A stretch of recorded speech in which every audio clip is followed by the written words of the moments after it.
Herkese iyi akşamlar. Birincisi burada hep beraber olduğumuz için biliyorsunuz bir önceki Süper Kupa finali burada bir arada olamamıştık. Ve gerçekten şu anda bir arada olduğumuz için hem Fenerbahçe yönetimine hem teknik direktörün ve oyuncusuna teşekkür etmek istiyorum. Ve burada vereceğimiz mesajlar çok önemli tabii ki. Sadece bir final oynamıyoruz. İki takım arasında tabii ki yani bir yandan da bu sene sahadaki rekabetin çok yüksek oldu ama dışarıdaki dostluk tabii ki yani birliktelik verdiğimiz mesajların çok daha önemli olduğu bir yıl geçiyoruz. Yani dışarıdaki insanların tepkilerine çok fazla yol açmadan bu rekabetin saha içerisinde en güçlü şekilde devam etmesi en büyük dileğim. Yarın da böyle bir maç olacak. İnşallah güzel bir maç olsun. İki takımın da yarı finallerde bunu gördük. İki maçın da gayet oyunların güzel olduğu, pozisyonların konuşulduğu. Burada iki tane final hak eden takım karşı karşıya gelecek. Bu finali kazanan tabii ki sadece bir kupa kazanacak. Bunun dışında ligdeki yarışımız tabii ki sürüyor ama bu kupayı kazanacak takım yarın bir kupa kazanacak. Bir avantaj, psikolojik anlamda tabii ki bir avantaj, her zaman bunun faydasını görüyorsunuz.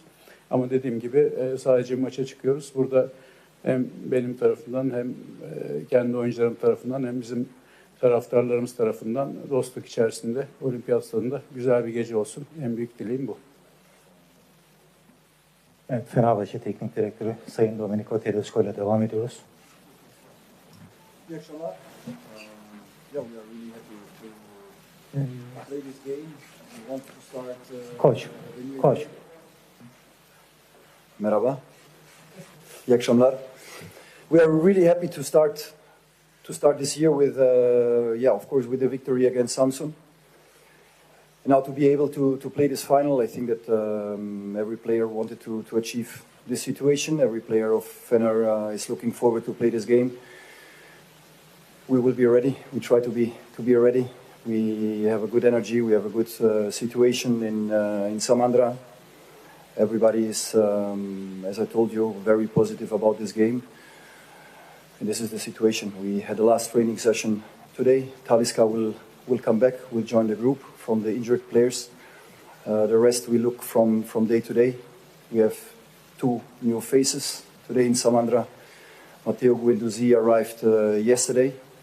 He trained today partly the first time with the team, and also Mert joined us. Trained already yesterday the first time with the goalkeeper group, and today the second session. So we are happy and looking forward to the match. Thank you.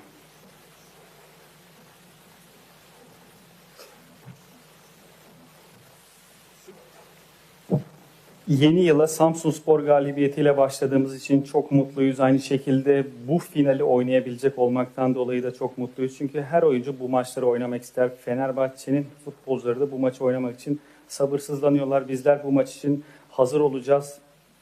Takım içerisinde Samandıra'da çok güzel bir enerji var. Herkes bu maçla ilgili çok pozitif hislere sahip. Bugün takım son antrenmanını gerçekleştirdi.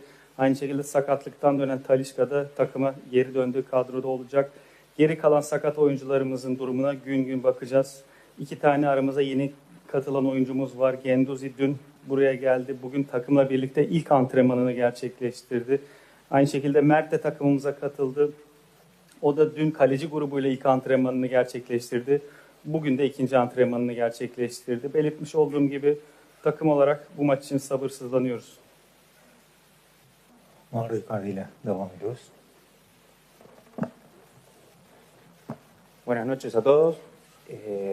Bueno, como dije hace unos días atrás, para nosotros jugar una final es importante para el club.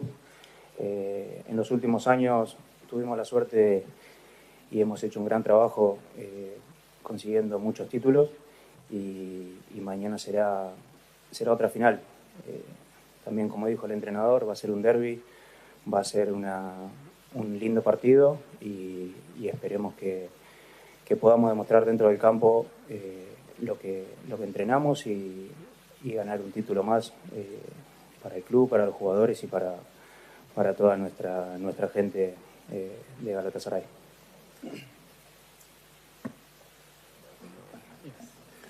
İyi akşamlar herkese. Birkaç gün önce de söylediğim gibi bir final oynayacağız ve finaller bizim için çok önemli, kulübümüz için çok önemli ve yarın da bir final oynayacağız. Son yıllarda birçok şampiyonluk yaşadık ve yarın da tekrardan bir şampiyonluk yaşamak istiyoruz.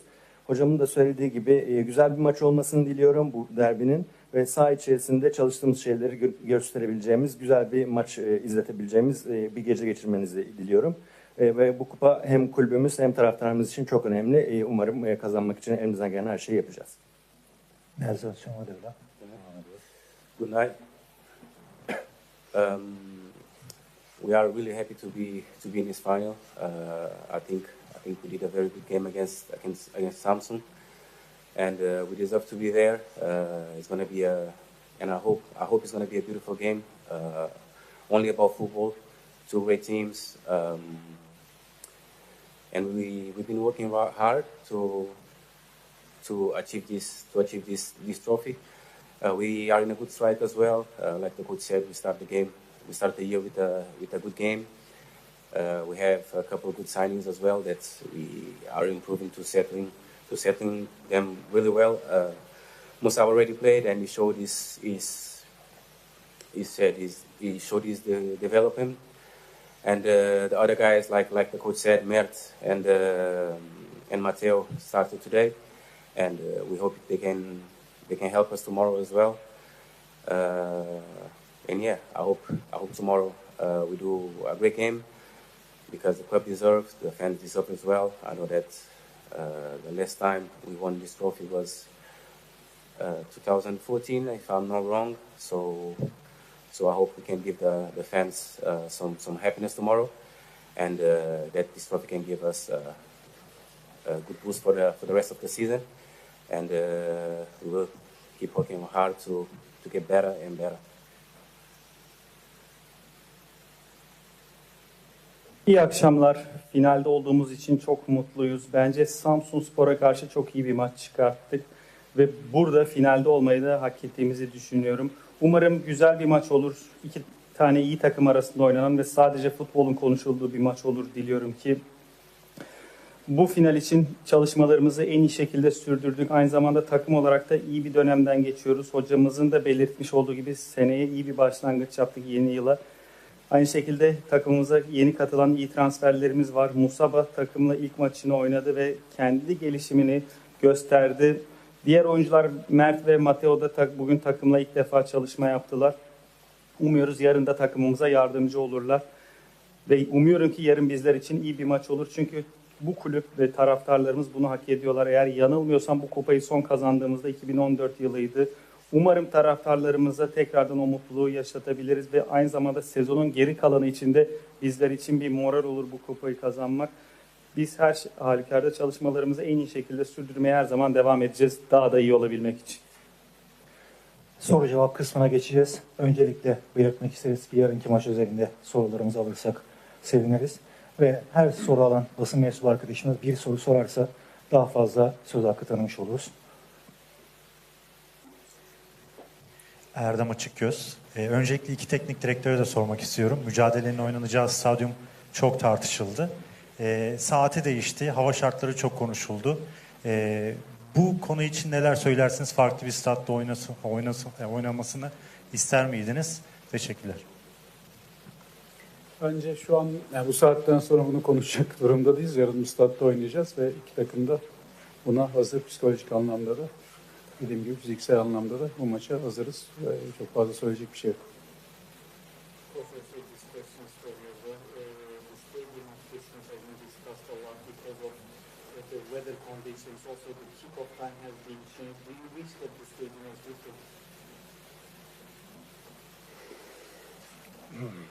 Honestly, I don't care.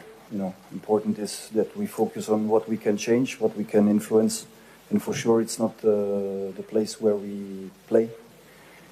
So the way we play, we can influence the starting 11. We can influence, and everything else is not in my mind.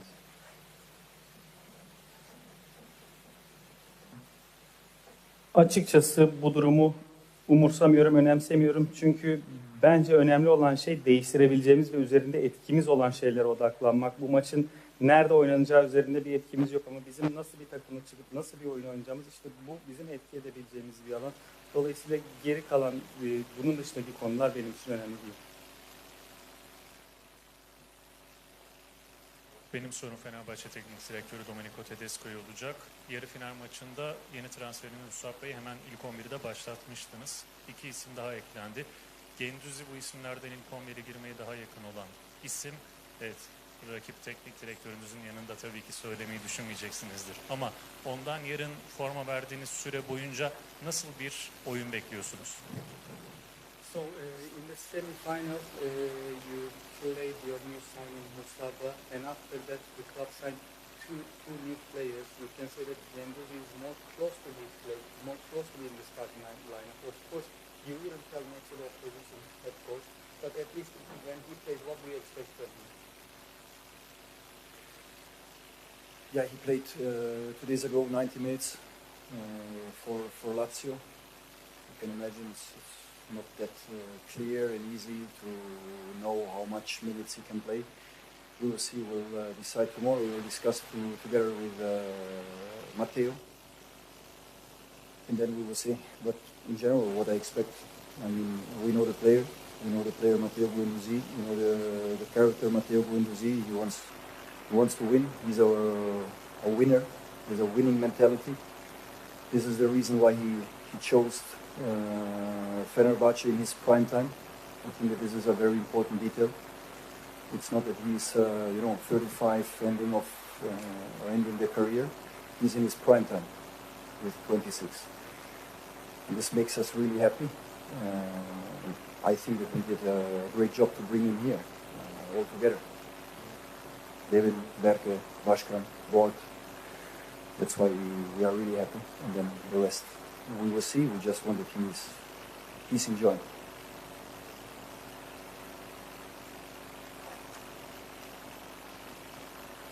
2 gün önce Lazio ile 90 dakika oynadı. Dolayısıyla tahmin edersiniz ki çok kolay ve net değil yarın kaç dakika oynayabileceği. Bunu yarın karar vereceğiz.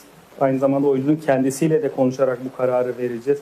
Ama genel olarak ben ondan ne bekliyorum diye sorarsanız biz onun hem oyuncu olarak hem karakter olarak nasıl biri olduğunu biliyoruz. O hep kazanmak isteyen bir oyuncu, kazanan winner bir oyuncu ve o winner mentalitesine sahip bir oyuncu. Zaten bu yüzden Prime döneminde Fenerbahçe'yi seçti. Bu bizler için çok önemli bir unsur. Çünkü buraya 35 yaşında kariyerinin sonunda gelmedi. Prime döneminde 26 yaşında geldi. Bu durum bizleri tabii ki çok mutlu ediyor. Bence hepimiz kulüp olarak çok iyi bir iş çıkarttık. Devin, Berke, başkanımız, yönetimimiz çok iyi bir iş çıkarttık. Mutluyuz kadromuza onu katmış olmaktan dolayı. Göreceğiz nasıl olacağını. Tek isteğimiz onun burada oynarken keyif alması.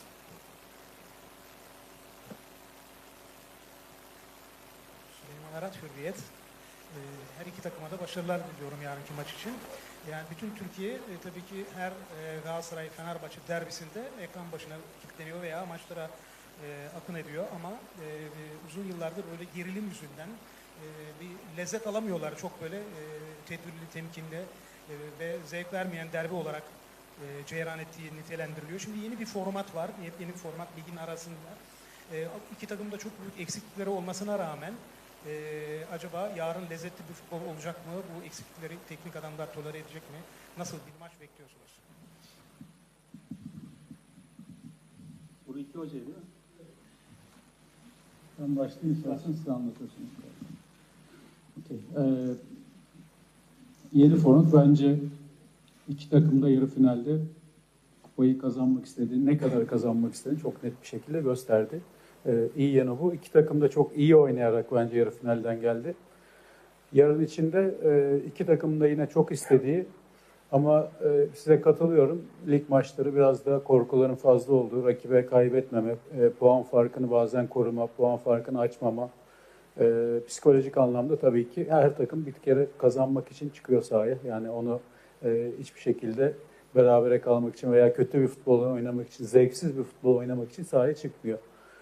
Ama maç içerisinde sizin planlarınızın dışında da oyuncuların kendilerini bazen çok fazla onların da kendilerini kaybetmemeye odakladığı birçok maç gördük. Yani bu sadece benim zamanımda değil, bizden önceki zamanlarda da belki uzun yıllardır bu saha içerisindeki oyuncuların üzerindeki stresi, baskıyı net bir şekilde görüyoruz. O konuda haklısınız. Yarın bu anlamda yani çok bir final maçı, Süper Kupa finali. İki takımın da daha çok oyuna odaklanacağı ve kazanmaya odaklanacağı daha zevkli. Ama dediğim gibi çok çekişmeli bir maç bizi bekliyor. O yüzden bence seyir zevkinin yani yarı finalde gösterilen iki takımın performansına baktığımızda yarınki seyir zevkinin daha yüksek olacağını bekliyorum.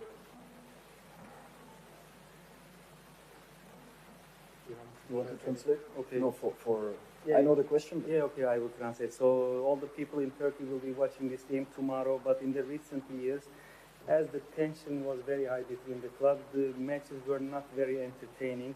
Now this is a new format. The Super Cup is being played during the mid-season. Both teams, they have a lot of missing players.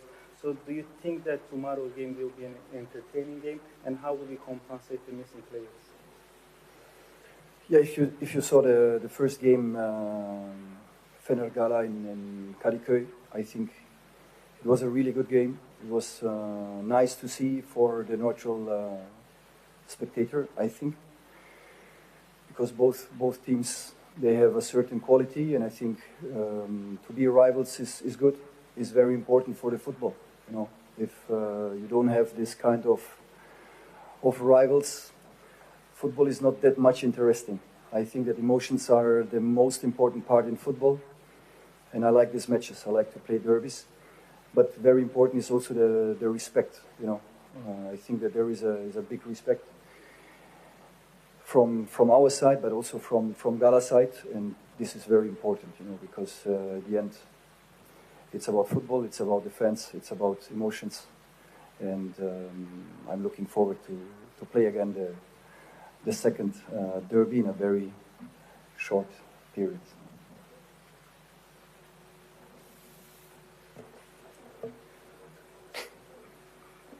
Bu sezon ilk karşılaştığımız maça bakacak olursanız, Fenerbahçe ile Galatasaray'ın oynadığı ilk maça bakacak olursanız bu sezon bence çok iyi bir maçtı, güzel bir maç olduğunu düşünüyorum. İki takım da kaliteli takımlar. Bu anlamda rekabet iyidir. Futbolda bu rekabet çok önemlidir. Zaten eğer bu rekabet olmasa futbol bu kadar ilginç olmaz.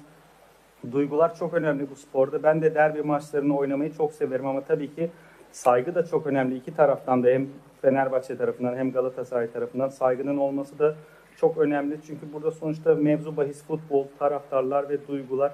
Ben de kısa sürede ikinci kez onlarla karşılaşmak için, ikinci derbimi onlara karşı oynamak için sabırsızlanıyorum.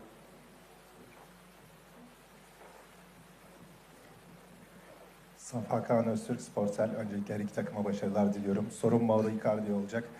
Kendisi yıldız bir oyuncu olarak geldi Türkiye'ye, fakat bugün takım kaptanı olarak karşımızda ve hem takım kaptanı olarak ilk kupasını kazanmak için oynayacak, hem bir rekor durumu da var. Derbilerde goller attı, Süper Kupa'da da daha önce gol attı. Yarınki karşılaşmanın onun için bireysel anlamı var mı? Kendisini bireysel anlamda nasıl motive etti? Onu sormak istiyorum. Teşekkür ederim. Bueno, creo que jugamos 11, más los que están en el banco y todo un club. No, como dije siempre, desde que llegué a Turquía, no es importante la parte individual, pero como delantero mi trabajo es hacer goles. También tengo la suerte y el honor de ser capitán de este equipo y poder ayudar, motivar a todos mis compañeros, a los chicos jóvenes, como hice desde mi llegada a Turquía. Y creo que al final, como dije, es un juego colectivo, es un juego que ganamos todos y perdemos todos. Después, la parte individual va premiada gracias al juego colectivo y eso es lo que importa.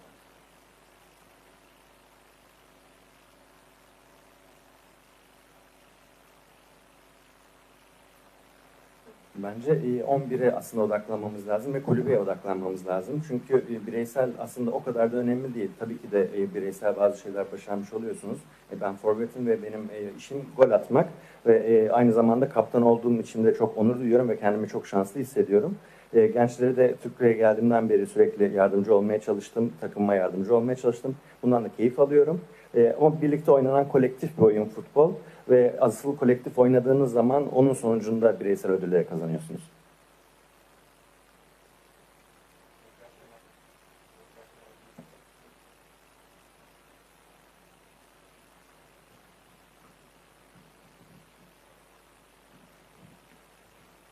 Nezih Akşener, beIN Sports.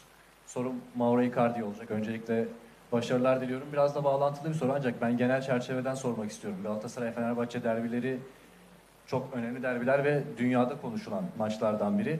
Inter'de forma giydin, Paris Saint-Germain'de forma giydin ve Arjantinlisin. Orada da çok önemli bir derbi var, Boca Juniors River Plate.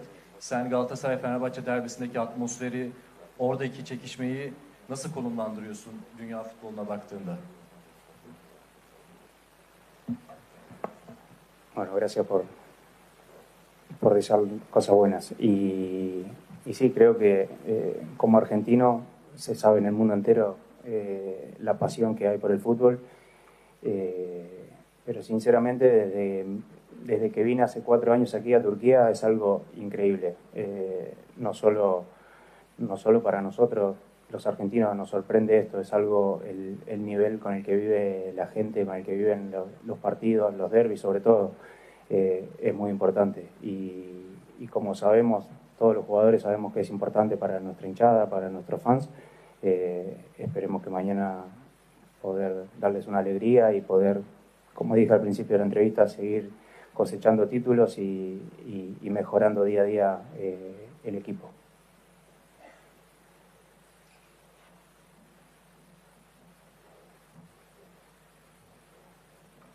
Teşekkürler öncelikle iyi dileğiniz için. Bir Arjantinli olarak futbolun tutkusunu dünyanın her yerinde çok iyi biliyorum ben. 4 yıl önce geldiğim zaman da bir Arjantinli olarak gerçekten şaşırmıştım burada yaşadığım atmosferden. Her maçtaki atmosferden ve özellikle derbilerdeki atmosferden. Çok iyi, çok farklı bir atmosfer olduğunu söyleyebilirim. Taraftarımız için çok önemli bu tür maçlar ve biz de daha önceki röportajlarımda da söylediğim gibi onları yarın tekrardan çok mutlu etmek istiyoruz. Zaten birçok kupa kazandık, daha fazlasını da kazanmak istiyoruz.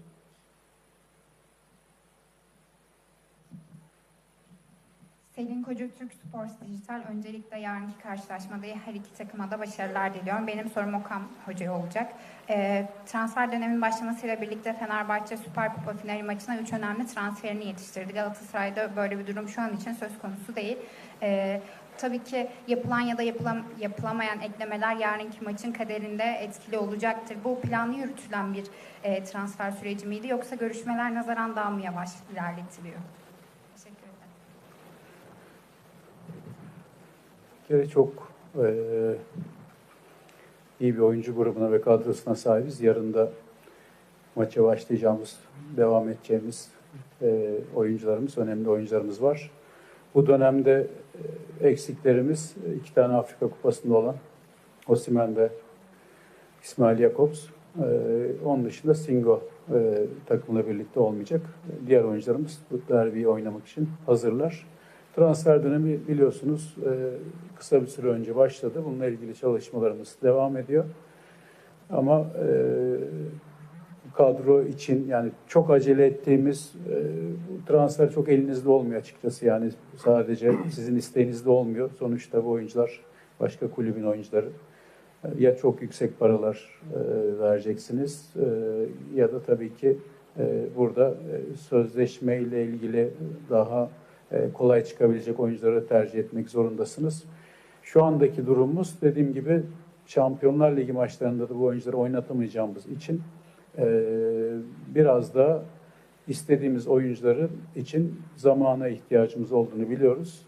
Doğru zamanda doğru oyuncuları takımımıza getireceğiz ama bununla ilgili sıkı bir çalışma yapıyoruz. Yani benim için de bu dönem zor oluyor. Hem maçlar oynayıp hem de tabii ki transferle ilgili kararlar almamız gerekiyor ve bunları devamlı oyuncu izliyoruz. Oyuncularla ilgili görüşlerimizi bildiriyoruz. Ama başkanımız ve yönetim kurulumuz, futboldan sorumlu Sayın Abdullah Kavukçu bu anlamda önemli bir çalışma içerisinde. Ben de onlarla birlikte bu çalışmanın içerisindeyim tabii ki. En kısa zamanda istediğimiz oyuncuları kadromuza katacağız. Bu konuda kimsenin soru işareti olmasın ama dediğim gibi yani yarın da hem başlayacak 11'imiz hem kulübeden gelecek çok iyi oyuncularımıza sahibiz. Sonraki soruyu alacağız. Buyurun. Fanatik.com.tr Emre Günay'ı iki takıma da başarılar diliyorum. Yarın bu soğukta binlerce taraftar stadyuma akın edecek. Onlara bir mesajınız var mı? Neler söylersiniz? Teşekkürler.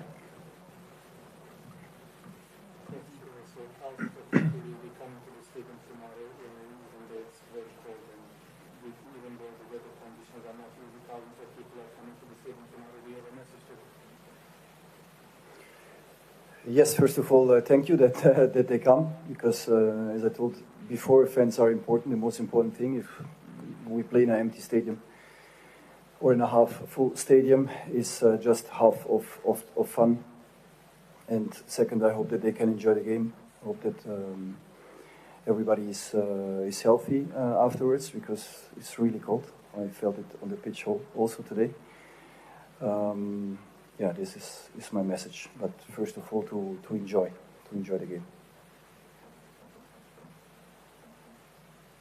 Öncelikle stadyuma geldikleri için teşekkür ediyorum. Çünkü demin de belirtmiş olduğum gibi taraftarlar futboldaki en önemli şey. Zaten onlar olmasa stat boş veya yarı dolu olsa bir anlamı olmazdı. İkinci söyleyeceğim şey de maçın keyfini çıkarsınlar ve umarım maçtan sonra da herkes sağlıklı bir şekilde evine döner. Çünkü hava çok soğuk. Bugün antrenmanda sahaya çıktığımda da bunu hissettim. Benim onlara vereceğim mesaj bu. Maçtan keyif almaları.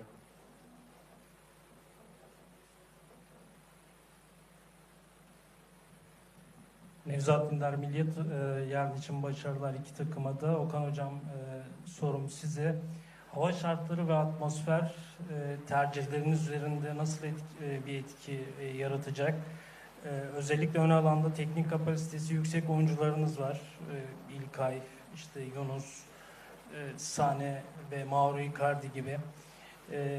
Yarınki olumsuz hava koşullarının oyuncularınızın ön alandaki teknik kapasitesi yüksek oyuncularınızın performansını ne yönde etkileyeceğini düşünüyorsunuz? Teşekkürler. Birincisi maç saatinin erken alınması pozitif anlamda bence. Yani o rüzgarın daha az olduğu, biraz daha az olduğu saatte olması oyunun daha normal halde gitmesini sağlayacak.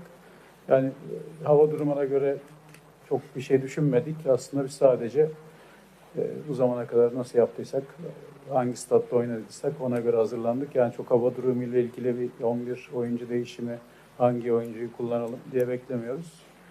Sadece çıkacak, başlayacak ve maçı oynayacak 11 üzerinde odaklandık. Belki oyun içerisinde bu değişiklikler yapılabilir mi? Şu anda böyle bir şey düşünmedim. Son soruyu alacağız. İlhan Tüysüz asistan analiz. Benim sorum Okan Hoca'ya olacak. Hocam Fenerbahçe'ye karşı 9 maçta 5 galibiyet, 3 beraberlik ve 1 mağlubiyetlik iyi bir grafik var. Yani derbileri iyi oynuyorsunuz ve ben bu başarının sırrını sormak istiyorum. Arkasında neler var?